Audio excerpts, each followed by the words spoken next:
म्हणूनच खोली क्रमांक 303चं दार बंद आढळल्यावर स्वप्नपिशाच थेट दाराच्या आरपार जाऊ शकलं नाही, परंतु त्याने स्वतःला दाट धुरात रूपांतरित केलं आणि दाराखालच्या अर्धा इंच फटीतून आत गेलं. मग पुन्हा खोलीत तो धुराचा ढग एकत्र होऊन त्याचं पिशाच्यात रूपांतर झालं. खोलीत एक बाथरूम, 2 मोठी लाकडी कपाटं, खिडक्यांच्या पडद्यामागची पोकळी अशी काही लपण्याची ठिकाणं होती. पण भूताचं लक्ष सर्वात आधी गेलं ते पलंगावर, कारण तिथे कोणीतरी झोपलं होतं किंवा तसा दाखवण्याचा प्रयत्न केला होता. 3-4 उशा आडव्या उभ्या ठेवून त्यावर चादर पांघरून आपण झोपलोय असं दाखवण्याचा तो बालिश प्रयत्न पाहून ते भूत पुन्हा अमानवी हसू लागलं. हसता हसता त्याचं लक्ष पलंगाखालून डोकावणाऱ्या चपलेवर गेलं. सावज सापडलं. त्याने पुन्हा भयंकर रूप धारण केलं आणि मागच्या बाजूने पलंगाखाली सरकत हिडीस आवाजात पुटपुटलं, एका माणसाचा थप्पा.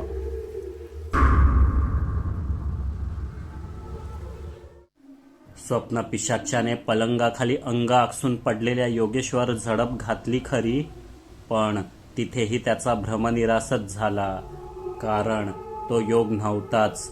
फरशीवरचा जुनाट गालीचा गुंडाळी करून खाली सरकवला होता आणि त्याखाली चप्पल मुद्दामच दिसेल अशी अडकवून ठेवलेली. स्वप्नपिशाच पिसाळला, पलंगाखालून बाहेर आला, खाऊ की गिळू नजरेने खोलीत सर्वत्र धुंडाळू लागला. हा मनुष्य इतका हुशार असेल असं त्याला वाटलं नव्हतं. आजवर कुठल्याच मनुष्याने त्याला इतका गुंगारा दिला नव्हता. स्वप्नवेताळ राजाला हे कळलं तर आपली खैर नाही. दुःस्वप्नांच्या काळ्या दुनियेत नाचक्की होईल ती टाळण्यासाठी पिशाच्च सैरभैर होऊन त्या लबाड मनुष्याला खोलीभर शोधू लागले. बाथरूम तपासला, कपाट उघडून पाहिली, अंधारे कोपरे तपासले. मनुष्य सापडेना, परंतु दार आतून बंद होतं. म्हणजे तो इथेच आहे एवढं मात्र त्याला कळलं होतं. तेवढ्यात खिडकीवरच्या पडद्याची हालचाल जाणवली. मागून कडकट्ट असा संशयास्पद आवाजही ऐकू आला. या कानापासून त्या कानापर्यंत विचकट हास्य करत पिशाच्च्या खिडकीकडे वळलं. मानगूट धरावी तसा त्याने पडदा पकडून खेचला. मागे खिडकीचं तावदान उघडच होतं आणि तेच वाऱ्याबरोबर वाजत होतं. म्हणजे तो मनुष्य इथून पळाला तर, पण जाऊन जाऊन जाईल कुठे? पिशाच्याने पुन्हा धुराचे रूप धारण केले आणि खिडकीच्याच वाटे त्या पळालेल्या मनुष्याच्या शोधात निघाले. अत्यंत उकाड्याने लिंबाजीची झोपमोड झाली. तो पलंगावर उठून बसला. पाणीही संपलेलं. आता लॉजच्या रिसेप्शनवर जावं किंवा आसपासच्या खोलीतील कोणी जागा आहे का ते पाहावं म्हणून तो उठला. हाफ पॅन्टवर टी शर्ट चढवून जांभया देत खोली बाहेर आला. आधी डावीकडे अंदाज घेतला. सर्व सामसूम. फक्त सचिनच्या खोलीतून येणारा घोरण्याचा आवाज 60 डेसिबलच्या वर जात होता. पण डावीकडे वळताच पहिल्याच खोलीतून काहीतरी ऐकू आलं. ही योगची खोली होती. आतून मोठमोठ्याने हुंकार घेतल्याचे, हातपाय झाडल्याचे आवाज ऐकू आले. लिंबूने दार उघडलं. पटकन आत शिरला. बेडवर योग झोपेत हातपाय झाडताना दिसला. अनेक प्रयत्न करूनही उठेना. तेव्हा लिंबूने दारात जाऊन आम्हाला हाका मारल्या. सर्व येईपर्यंत त्याने टेबलावरील पाण्याच्या बाटलीमधून 2 घोट घेऊन उरलेली योगच्याच तोंडावर रिकामी केली. तसा तो दुःस्वप्नातून खडबडून जागा झाला. डोळे उघडले तेव्हा त्याच्या समोर स्वप्नपिशाच्च नसून ती 8 भूत होती ज्यांच्यासोबत तो इथे आला होता. पुन्हा एकदा खऱ्या जगात येऊन त्याला हायसं वाटलं. राजेशने दिवे लावले होते. लिंबू अजूनही हातात बाटली घेऊन उभा. मंग्या आणि सचिन उभ्या उभ्या एकमेकांच्या आधाराने पेंगत होते, तर बाकीचे डोळे वटारून ह्याला काय झालं हा प्रश्न चेहऱ्यावर घेऊन त्याच्याकडे पाहत असलेले. मग कुणी काही विचारण्याआधीच योग म्हणाला, वाट लागली मित्रांनो. स्वप्न वेताळाचा हा आपल्याला बाधला. आताच मी एक भयंकर हे पाहिलं. अशाच पडक्या हॉटेलात एक भयानक हा माझ्या मागे लागलेला. लपाछपी खेळ म्हणत होता. मी लपलो आणि हा हा ही ही हो हो करत योगने पूर्ण थरार कथा ऐकवली. म्हणजे तू खिडकीतून बाहेर पळालास आणि वाचलास? किरणने विचारलं. तसा एकदा हा आला होता माझ्या मनात, पण बाहेर पाहिलं तर कचकचित अंधार. पळून जाणार कुठे? मी खोलीतच होतो, योगने सांगितलं. काय? खोलीतच होतास आणि तरी त्या भूताला सापडला नाहीस? नेमका होतास तरी कुठे ब्रो? लिंबूने चमकून विचारलं. पैचान किदर, योगने भुवया उडवत म्हटलं. कुणालाच काही कळेना, सगळे बुचकळ्यात पडले. मग मी म्हटलं, तू पलंगावरच होतास उशांखाली, बरोबर ना? एकदम बरोबर. आधी मी बेड खाली गेलो, पण पाय पुरेनात, चपला बाहेर दिसू लागल्या. मग पुन्हा बाहेर आलो, गालीच्या गुंडाळला, तो खाली सरकवला, चपला त्याला चढकवून ठेवल्या बाहेर दिसतील अशा. मग खोलीत होत्या नव्हत्या तेवढ्या सर्व उशा अंगाला बांधून बेडवर पडलो. वर चादर ओढली. ते भूत आसपास घुटमळत होतं. तेव्हा अशी फाटली होती माझी, पण हे चांगलं म्हणून वाचलो. योगने कारनामा ऐकवला. भूतच काय, बऱ्याचदा माणसंही जे समोर असतं तिथे डोळे झाक करून नको तिथे लक्ष घालायला जातात. याला म्हणतात हातचं सोडून पळत्याच्या पाठी लागणं. शाब्बास, निदान तू या लढाईत तरी भूताला हरवलंस, मी कौतुकाने म्हटलं. या लढाईत तरी म्हणजे? अशा किती लढाया बाकी आहेत अजून होलसेलमध्ये? एव्हाना खडबडून जागा झालेल्या सचिनने विचारलं. आज आपल्या प्रवासाची पहिली रात्र होती आणि योगला पहिलं दुःस्वप्न पडलं. यावरूनच कळत नाही का की आता रोज रात्री आपल्यापैकी प्रत्येकासोबत हेच घडणार, राजेशने खुलासा केला. परंतु निद्रेतून जागृतावस्थेत आल्यावर स्वप्नभंग होत असेल आणि भयगंडातून मुक्ती मिळत असेल तर भिण्याचे काही एक कारण नाही असे अस्मादिकास वाटते. विशालने मत मांडलं. छे, मला नाही वाटत तसं. असं असतं तर झुले झुतील मुलांना नाहीतर डॉक्टर तन्मयीला उठवण्याचे प्रयत्न केले नव्हते का आपण? योग दुःस्वप्नातून बाहेर आला कारण त्याने पिशाच्याला झुलवत ठेवलं, नामोहरम केलं आणि त्या भूताने पलटवार करण्याआधीच लिंबाजीने योगला उठवलं. म्हणजे माझ्या मते दुःस्वप्नात असताना जास्तीत जास्त वेळ प्रतिकार केला आणि योग्य वेळी बाहेरून मदत मिळाली, स्वप्न पाहणाऱ्याला उठवलं तर शाप तेवढ्यापुरता टाळू शकतो, मी अंदाज बांधला. चला, म्हणजे वाचलो. वाटलं तितकं सिरियस नाही हे लफडं. मंग्याने सुटकेचा निश्वास सोडला. फक्त तेवढ्यापुरता शाप टाळू शकतो असं म्हटलं मी, संपवू शकतो असं म्हटलेलं नाही. पुन्हा डोळा लागल्यावर स्वप्न पडणारच आणि त्यावेळी पिशाच्च पहिल्या अनुभवातून धडा घेऊन आणखी शक्तिशाली बनलेली असतील. मी शक्यता वर्तवली. म्हणजे मला पुन्हा तेच स्वप्न पडेल? मग आता मी काय करू? योगने दचकून विचारलं. झोपूच नकोस ना भेंडी, ना रहेगी झोप ना पडेगा स्वप्न, विजयने पटकन सल्ला दिला. झोपू नको हे काय बोलतोयस तू? झोपल्याशिवाय कसा राहील माणूस? योगने चिडून म्हटलं. पण सध्या तरी यापेक्षा दुसरं चांगलं सोल्युशन नाही ना आपल्याकडे, लिंबूने समजावलं. योगने अपेक्षेने माझ्याकडे पाहिलं. मी होकारार्थी मान डोलावली. तसा तो नाउमेद होत म्हणाला, अरे पण किती दिवस नाही झोपायचंय मी? आणखी 8 दिवस आणि 8 रात्री, म्हणजे जोपर्यंत आपण स्वप्न वेताळाचा शाप कायमचा संपवत नाही तोपर्यंत, राजेश म्हणाला. आज रात्रीचं ठीक आहे, तसं पण झोप उडालीय माझी, पण उद्याची मात्र हे देऊ शकत नाही, योग केविलवाण्या स्वरात म्हणाला. मग आपण असं करू, आजपासून पुढचे 8ही दिवस एक जण सतत तुझ्या शेजारीच असेल, तो तुला झोपू देणार नाही. कोण घेतंय ही जबाबदारी? मी विचारलं. मी घेतो, डोंट वरी. तसंही आता रात्र उरलीच किती, लिंबाजी पुढे होत म्हणाला. राहिलेली 2-3 तासांची झोप पूर्ण करण्यासाठी सगळे आपापल्या खोलीत पळाले.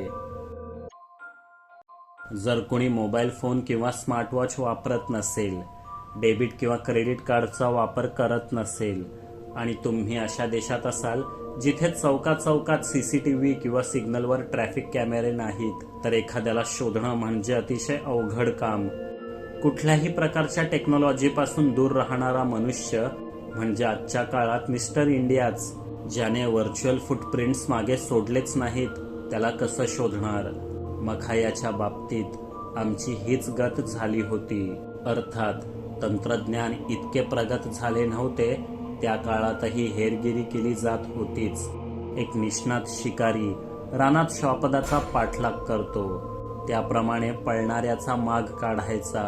परंतु त्यासाठी वेळ हवा आणि आमच्याकडे तोच नव्हता. खटारा गाडीने रोज 400-450 किलोमीटरचा पल्ला गाठायचा. संबंध दिवस त्यातच जायचा. रात्री 5-6 तास कुठेतरी टेकायचं, झोप पूर्ण करायची. मग मखायाला शोधायचं तरी कधी? पण त्यालाही आमच्यासारखाच 9 दिवस 9 रात्रीत प्रवास पूर्ण करायचा होता. इतक्या कमी वेळेत सहारा वाळवंटाचं दक्षिण टोक गाठण्यासाठी आम्ही निघालो आहोत. तोच एकमेव मार्ग होता. मखाया याच वाटेवर कुठेतरी आमच्यापासून 200-250 मैलांच्या अंतरावर असेल. आमच्यासारखाच रोज पुढे सरकत असेल याची खात्री होती. हा आता लपंडाव राहिला नव्हता, तर पाठशिवणीचा खेळ बनला होता. रात्रीच्या प्रकारामुळे सकाळी थोडं उशिराच उठलो. योग आणि लिंबाजी रात्रभर जागे होते. चहा नाश्ता करून निघायला 7:45 वाजले. ऊन आतापासूनच बोचू लागलेलं. भेंडी 6 वाजता निघायचं ठरलेलं ना आपलं. आता 8 वाजले. वेळेवर निघालो असतो तर ऊन वाढायच्या आधीच 100 किलोमीटर पार केलं असतं. विजयने गाडीत बसल्या बसल्या विषय काढला. माझ्याकडे बघून कशाला बोलतोस रे भोपळ्या? मी 6 वाजल्यापासूनच रेडी आहे होलसेलमध्ये. पण आपला ड्रायव्हर तर उठायला पाहिजे ना. सचिनने पलटवार केला. तुझा काका ड्रायव्हर झेमण्या, मला भडकवू नकोस, नाहीतर गाडी बंद करून बाजूला बसेन, मग बस बोंबलत. मंग्याने मागे वळून म्हटलं, ए वेड्या, तू सारखं मागे बघत जाऊ नकोस गाडी चालवताना. सहाराऐवजी स्मशानात पोचवशील आम्हाला. शेजारी बसलेला किरण डाफरला. कशाला घाबरतोस रे एवढा? पूर्णच्या पूर्ण रस्ता रिकामा आहे. डोळे बंद करून गाडी चालवली तरी पोचवेन तुम्हाला. मंग्याने समोर पाहत आत्मविश्वासाने म्हटलं, कुणीतरी योगवर लक्ष ठेवा. मी जरा झोपतो आता. फुल नाईट जागा होतो. लिंबू डोळे मिटत म्हणाला, हो झोप तू, मी आहे ना जागा, ठेवतो लक्ष. राजेश जबाबदारी घेत म्हणाला, झोपू नकोस रे योग्या. झोपायचं नाही हे माझ्या मेंदूला कळतंय, पण थकलेल्या ह्याला कोण समजावणार? जागेपणाचं दुकान बंद करायला पापण्यांची शटरं आपोआप खाली येतायत बघ. योग वेगळ्याच तंद्रीत म्हणाला, वाहवा बंधो योग. प्रतिबंधित निद्रेने तुझ्यातील तत्वज्ञास जागृत केले असे अस्मादिकास भासते. प्रतिदिन अथवा प्रतिरात्री निद्रेची चाहूल लागली की लेखन करत जावेस असे अस्मादिक सुचवू पाहतात. परिणामी 2 लाभ होतील. प्रथमतः तुझी निद्रा आटोक्यात राहील आणि उत्तम लेखनही साकार होईल बंधोच्या हस्ते. सांग बरे, कशी वाटली अस्मादिकांची कल्पना? विशाल कौतुकाने बरंच काही बडबडला. या गरिबांच्या कालिदासाला गप्प राहायला सांग, नाहीतर स्वप्न वेताळा पुढे टाकीन ह्याला होलसेलमध्ये. सचिन मानेवरचा घाम पुसत म्हणाला, सेवका, सर्वांनाच यथावकाश स्वप्न वेताळास सामोरं जायचं आहे. अस्मादिकांनी त्याकरता मनोनिग्रह करून ठेवला आहे. अस्मादिक तुझप्रमाणे कचखाऊ आणि उच्छृंखल प्रवृत्तीचे नसल्यामुळे जे होईल त्याचा नेटाने सामना करण्यास सज्ज आहेत. विशालने बाहुबलीच्या आवेशात म्हटलं, कुणाला कच्चा खाऊ आणि उंच खुळा म्हणत आहेस रताळ्या? मी उंच खुळा तर तू बुटका खुळा. गर्मीने वैतागलेला सचिन तापला. उंच खुळा आणि बुटका खुळा असं नाही रे ते. वृच्छंकुळ म्हणजे ते आपलं हे. जाऊ दे, काय फायदा आहे समजावण्याचा. राजेशने हात झटकले. तेवढ्यात फाडकन कानशिलात लगावल्याचा आवाज आला. योग गाल चोळत होता आणि विजय हात. काय करत आहात रे मागे झेमण्यांनो? मंग्या पुन्हा मागे पाहत म्हणाला.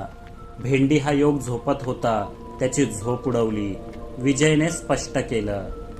जरा आवाज कमी केला असताना तर मी पण झोपलो असतो थोडा नॉनसेन्स. लिंबू डोळे उघडून ओरडला. काय चाललंय काय इथे? ज्याला झोपायचं नाही आहे त्याला दामटून झोप येते आहे आणि जो झोपू शकतो त्याचा डोळाच लागत नाही आहे. कठीण आहे सगळं. मी म्हटलं, आता आपण कुठून कुठे चाललोय हे सांगण्याचे उपकार करेल काय कुणीतरी? साले सकाळ सकाळ उठवून बसवतात गाडीत. कुठे जातोय कसं जातोय काही सांगतच नाही होलसेलमध्ये. ए वेड्या, रडतोस कशाला? मी आहे ना, प्रवासाचं सगळं प्लॅनिंग केलंय. काल आपण झुलेझू ते कुमासी हे जवळपास 350 किलोमीटरचं अंतर पार केलं. आज कुमासी ते टमाले हा अंदाजे 400 किलोमीटरचा टप्पा पूर्ण करायचा आहे आपल्याला. कुमासी म्हणजे घानाची उत्तर सीमा. आजची रात्र तिथेच काढू. किरणने प्रवासाचं नियोजन समजावलं. ते उत्तर बित्तर सगळं ठीक आहे वांग्या, पण आज रविवार आहे. रात्रीच्या जेवणाला छान कोंबडी बिंबडी पाहिजे, नाहीतर बघतोच एकेकाला. सचिनने धमकी दिली. असंच चालू द्या तुमचं हे, थांबू नका बिलकुल. या गोंधळामुळे ही उडाली माझी. योग खुश होत म्हणाला. काय म्हणतोस? तुझी ही उडाली? पण आता तर पहिलीच रात्र झालीय भेंडी. थोडं थांब, अजून कुणाचं काय काय उडणार आहे ते लवकरच समजेल. विजय गंभीर होत म्हणाला. महामार्गावर लवकरच एक सुपर स्टोअर लागलं. आम्ही तिथून भरपूर पाणी, शीतपेय आणि खाण्यापिण्याच्या वस्तू घेतल्या. यापुढे आमच्या प्रवासाचा बहुतेक भाग हा ओसाड, रानटी, निर्जन, शुष्क भागातून जात असल्याने दरवेळी दुपारच्या जेवणाला चांगलं हॉटेल किंवा रेस्टॉरंट मिळेलच याची खात्री नसायची.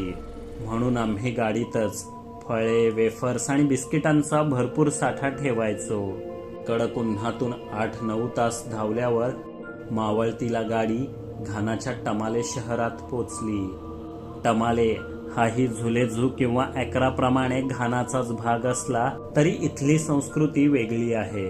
ते वेगळेपण इथल्या स्थानिक बाजारातून दिसून येतं. घरे, पोशाख, खाद्यपदार्थ आणि भाषा यांच्यात वेगळेपण जाणवलं. मोबाईलला रेंज मिळताच राजेशने टमालेत हॉटेल बुकिंग केलं. त्यामुळे वेळ वाचला. इथले लोक नेमके कोणकोणते प्राणी खातात याबद्दल शंका असल्याने जिथे काय शिजवलं जातंय हे डोळ्यांसमोर दिसेल अशा ठिकाणी जेवलो. झुलेझू सोडल्यापासून चवदार खाण्याचे वांधेच होते. हाकूची आठवण यायची. चवीपेक्षा उदरभरणालाच अधिक महत्त्व देऊन आम्ही जेवलो आणि हॉटेलात पोचलो. तिघांमध्ये एक याप्रमाणे 3 मोठ्या खोल्या घेतल्या. खोलीत प्रत्येकाला स्वतंत्र पलंग असला तरी योग कायम लिंबू आणि राजेशच्या निगराणीखाली राहणार होता.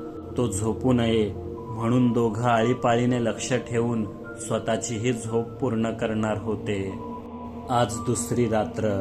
स्वप्न वेताळ आपला दुसरा बळी निवडणार याची खात्री होती. पण तो कोण असेल, त्याच्यासोबत नेमकं काय घडेल हे सांगता येणं कठीण होतं. तेव्हा सर्वांनी सावध राहायचं. मध्येच झोपमोड झाली तर शेजारचा काय करतोय यावर लक्ष ठेवायचं असं सर्वानुमते ठरलं. पण मेंदूने जागेपणी बनवलेला प्लॅन प्रत्यक्षात उतरवायला झोपेतील शरीराने साथ देणं जरुरीचं आहे. दिवसभर शुष्क प्रदेशातून, वृक्ष हवामानातून घामाने चिंब होत इतका कंटाळवाना प्रवास केल्यावर रात्री डोळे उघडे ठेवण्याची ताकद कुणात उरेल? डोळे सुद्धा दिवसभर धावत्या गाडीच्या खिडक्यांपलीकडे दिसणारा उन्हाचा भगभगीतपणा पाहून थकलेले असत. त्यांना शांत झोपेची गरज असे. थोडक्यात काय तर पलंगाला पाठ टेकताच स्वप्न वेताळाच्या शापाला खुंटीवर टांगून सगळे डाराडूर झोपले. एकटा योग जीवाच्या भीतीने टेबलाजवळ बसलेला. इतरांना पाहून त्यालाही झोप येऊ लागली. तसा त्याला विशालचा सल्ला आठवला. काहीतरी लिहिण्याचा प्रयत्न कर. त्याने बॅगेतून डायरी आणि पेन काढला. पहिल्या पानावर श्री लिहिलं आणि आपल्या लेखन कारकिर्दीचा श्री गणेशा करायचं ठरवलं. पण पहिलीच ओळ सुचेना. कथा लिहू, कादंबरी, कविता की प्रवास वर्णन काही ठरेना. लिहिण्याचं काम किती कठीण असतं हे लिहायला सुरुवात केल्याशिवाय कळत नाही. पहिली ओळ लिहिण्याआधी भरपूर जणांना आपल्यात एक उत्तम लेखक दडलाय असं वाटत असतं. पण लिहिण्याचं काम किती कठीण असतं हे लिहायला सुरुवात केल्याशिवाय कळत नाही. चेतू इतकं सगळं वेळच्या वेळी कसं लिहित असेल याचा त्याला अचंबा वाटू लागला. आताही चेतू आपल्या खोलीत आज काय काय घडलं याची रीतसर दैनंदिनी लिहित असेल, मगच झोपेल. चला ठरलं तर आपणही डायरीच लिहू आजपासून रोज. नाहीतरी जागायचंच आहे, तेवढाच वेळ सत्कारणी लागेल असा विचार करून योगने कागदाला पेन टेकलं. आजचा दिनांक टाकून भरभर लिहू लागला. तिथे योगच्या डायरीची पानं भरत असताना इथे त्यांच्या समोरील खोलीत विशाल पलंगावर अस्वस्थ चलबिचल करू लागलेला. त्याच्यासोबत खोलीत मंग्या आणि सचिनही होते. झोपण्यापूर्वी तिघांनी एकमेकांना हजारदा सावध केलं असेल तरी दुसरा जागा आहे अशा खुळचट गैरसमजावर तिघही डाराडूर झोपले. खोली एकच असली तरी लांबरुंद होती. तिघांना वेगवेगळे पलंग होते. जुनाट असला तरी थंडावा देणारा एसी होता. डास ढेकणांचा त्रास नव्हता. सुखी झोपेसाठी आणखी काय पाहिजे. पण ती सुखी झोप फक्त सचिन आणि मंग्याच्या वाट्याला आलेली. विशाल तर वेगळ्याच विश्वात हरवला होता, स्वप्न वेताळाच्या मायावी विश्वात. आरशासमोर उभा राहून आपले विरळ केस नीटनेटके करणाऱ्या अस्मादिकांना भ्रमणध्वनीवर संदेश मिळाला अज्ञात क्रमांकावरून. आधी अस्मादिकांच्या कपाळावर संशयाचे जाळे पसरले, परंतु संदेश वाचताच तो हर्षविभोर झाला. विवाहाकरिता अनुरूप वधू मिळावी म्हणून त्याने जोडी तुझी माझी या मॅट्रिमोनियल ॲपवर नाव नोंदणी केली होती. संदेशात असं लिहिलं होतं की मी विश्वांभरी, वय वर्ष 26, जोडी तुझी माझीवर आपलं छायाचित्र व इतर माहिती पाहिली. पाहता क्षणीच पसंत पडलात. आपले गुण जुळतील असं वाटतं. तरी आपण मला पुढील संदेशात पाठवलेल्या पत्त्यावर येऊन भेटण्याची तसदी घ्याल का? तिचं स्वच्छ सुंदर मराठी वाचून अस्मादिक खुश झाले. लगेचच आणखी एक संदेश मिळाला. त्यात विश्वांभरीचा पत्ता होता. ठिकाण अस्मादिकांच्या घरापासून फार दूर नव्हतं. टॅक्सी बुक केली तर तासाभरात पोचला असता, पण तो एक गुप्तहेर होता. संदेश अज्ञात क्रमांकावरून आल्याने एकदा खात्री करून घेणं गरजेचं होतं. त्याने जोडी तुझी माझी ॲप उघडला आणि विश्वांभरीचे प्रोफाईल तपासले. ते लगेचच सापडलं. इतरही माहिती सापडली. छायाचित्रसुद्धा होती.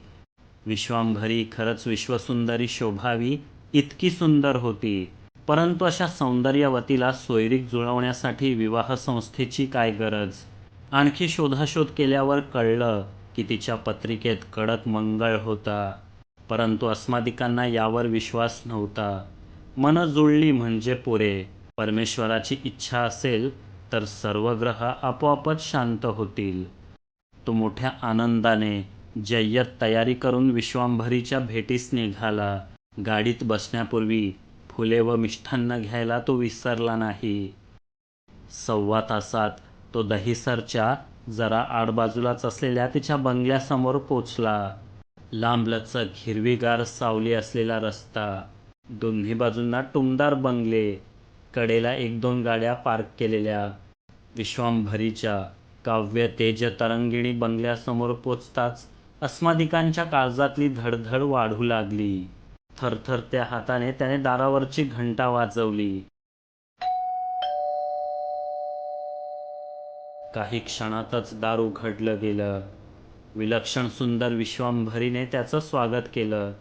बसायला सांगितलं. गुलाबाचं सरबत आणून दिलं. घरात इतर मंडळी नाहीत हे पाहून त्याला आश्चर्य वाटलं. पण पहिल्या भेटीत एकमेकांना जाणून घ्यायचं तर इतरांचा व्यत्यय नसलेलाच बरा. विश्वांभरी अदबीने त्यांच्या समोर बसली. स्वतःच्या सुबक कोमल करांनी बनवलेले पदार्थ आग्रहाने वाढू लागली. आपण काय करता या त्याच्या प्रश्नावर तिने कवयित्री असल्याचं सांगितलं. हे ऐकताच अस्मादिक मनात होणाऱ्या मुलांची नावं ठरवू लागले.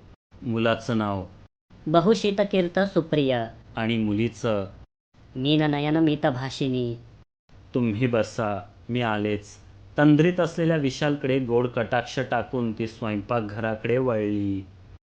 कधी एकदा ती पुन्हा बाहेर येते आणि आपण होकार कळवतो असं त्याला झालेलं. जमल्यास पुढच्या 15 मिनिटातच तो लग्न करून मोकळाही झाला असता. चुळबुळ वाढू लागली. तेव्हाच त्याच्या आतुर कानांनी एक अस्पष्टसा हुंदका ऐकला.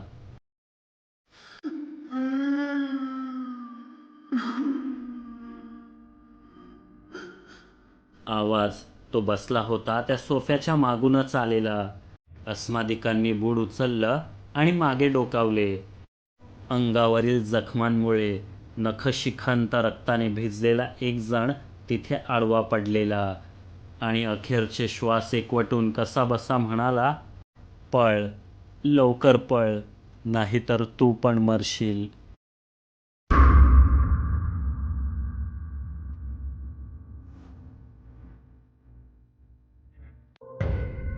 या कथेचा पुढील भाग आताच पाहण्यासाठी जॉईन बटनावर क्लिक करा. सुपर थँक्स बटनाचा वापर करून तुम्ही आमच्यावरील प्रेम व्यक्त करू शकता. कथा आवडली असेल तर लाईक, शेअर आणि सबस्क्राईब करायला विसरू नका. लवकरच पुन्हा भेटू. तोपर्यंत पाहत रहा आपली दुनियादारी आणि स्वतःची काळजी घ्या. जय हिंद, जय महाराष्ट्र.